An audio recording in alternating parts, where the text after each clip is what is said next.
Today we will be discussing RSI divergence and its importance in technical analysis. RSI, or Relative Strength Index, is a popular momentum oscillator used to identify overbought and oversold conditions in a security.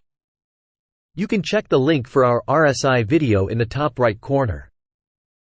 Divergence occurs when the price of a security and the RSI indicator move in opposite directions.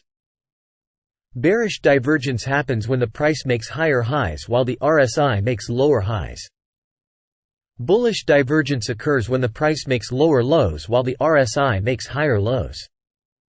Divergence can be a powerful tool as it can signal potential trend reversals or trend continuations. Bearish divergence warns of a possible downside move or a trend weakening. Bullish divergence suggests a potential upside move or a trend strengthening.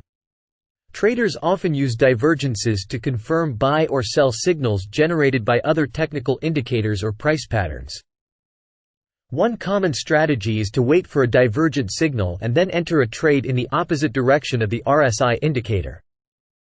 It is important to confirm divergence with other technical analysis tools like trend lines, support, and resistance levels.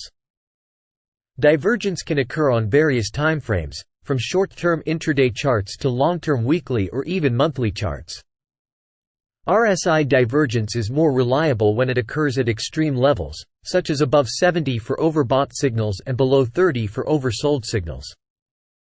Remember, divergence is just one tool in the technical analysis toolbox and should be used in conjunction with other indicators and strategies. Additionally, it is crucial to practice proper risk management and always conduct thorough research before making any trading decisions.